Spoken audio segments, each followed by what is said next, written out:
Hello everyone. Today I made my own custom class called Hotel Database. Hotel Database is designed to store the name of a hotel as a string, and it can also store the number of tenants in that hotel, and its maximum occupancy. And we can also calculate the occupancy rate of the hotel, and we can retrieve that value. So we'll start off with the instance variables, or I'm going to call them fields. Um, these are all private. They are member variables of the class. We don't want any file outside of the class to access these values other than through our setters and getters. So we have a hotel name, which is a string, number of tenants, which is an integer, and also max occupancy. So we have three constructors right here. So we have overloaded our constructor, but our default one, we can set sets the hotel name to property 1, number of tenants to 1, and max occupancy to 1. Our second constructor, we can actually change the name of the hotel, but leave the number of tenants and max occupancy to the default values. The third one, you can change all three. You can set the hotel name. You can also set the number of tenants, but you can't set it less than 0, nor you can set it greater than the max occupancy. And same thing with the max occupancy. You can't set it less than the number of tenants, or you can't have it less than 100. So let's look at these three constructors. So we have here, I'm just gonna go ahead and add that to okay. So first off, we have we declare a hotel database object right here called SF properties 1, and we don't have any arguments in our declaration, so that means we default to the first constructor, which is the default one. So everything else will be set to property 1, number of tenants to 1, and max occupancy of 100. So if I'm going to go ahead and print this out, we are going to see those values. But I'm going to go ahead and do that later. We are going to do declare a second hotel database object, and I'm going to have an argument right here, which is a string, a hotel name 2, which is the Grove.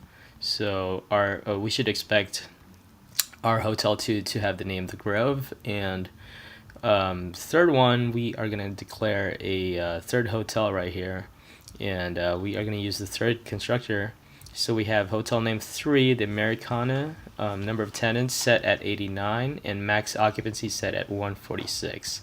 So I'm going to first print out the values in these objects. So say properties 1, I'm going to use the toString method, and that prints out the hotel name, the number of tenants, and the max occupancy. So basically this is a method within the class, so you can just access the fields from here. But also I have a getter right here. So these getters can also get the values of the fields in that class. So in this case, I should for hotel 1, I should be able to retrieve the hotel name, get number of tenants, and get max occupancy. We can go ahead and look at these getters right here. So getters. So this one returns the hotel name. It's a public string get hotel name. That's the name of the method. And you can see that returns a string. This one returns the number of tenants, which is for the default one, it will be 1 for the default constructor. And for the number of occupancy, same thing. Max occupancy, it will be 100. So now let's look at these values. So we can see for hotel 1, these values matched. So by default, the name of the hotel is Property 1. It has one tenant and a max occupancy of 100. For Hotel 2, we used the second constructor. We actually changed the name to the Grove. So we have the Grove right here. And for Hotel 3, we have we named the hotel as the Americana, and we have 89 tenants and 146 as our max occupancy. So we see that these values match. That means that we are getting the same values as our method here that's accessing the fields within the class.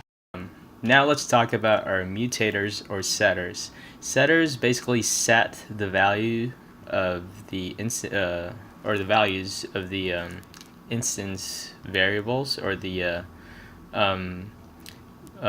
member variables of the class. So we have one that's called set the name of the hotel. So if you access this method right here, you can input a string as an argument, as a parameter, and you will be able to set the hotel name. Same thing with the number of tenants. It accepts an integer, and the max occupancy, you can also set the max occupancy using an integer value. But so this one has a condition. You can't have tenants less than 0. You can't have tenants greater than max occupancy. So, and same thing with the max occupancy. You can't have a max occupancy less than 100 or a number of tenants greater than the max occupancy. So if that ever happens, it will revert to the default value of 100. And same thing for the number of tenants. It will default to 1. So now for Hotel 1, we're going to set the name of Hotel 1 to Hotel Name 1, which is the Omni, number of tenants to 89, and max occupancy to 146. And we're going to print those values, and there you go. So Hotel 1 now has 89 tenants and a max occupancy of 146. Also, it's named as the Omni. And we can also set our test our setters with invalid values. Say we change the name of Hotel 1 to King's Landing, have a number of tenants of 200 and max occupancy of 125. Let's see what happens. So it says the number of tenants is invalid. Value will be set to 1. Set maximum occupancy first. So now we have 1 tenant and a max occupancy of 125. And let's go ahead and check out our last one, which is testing the occupancy rate.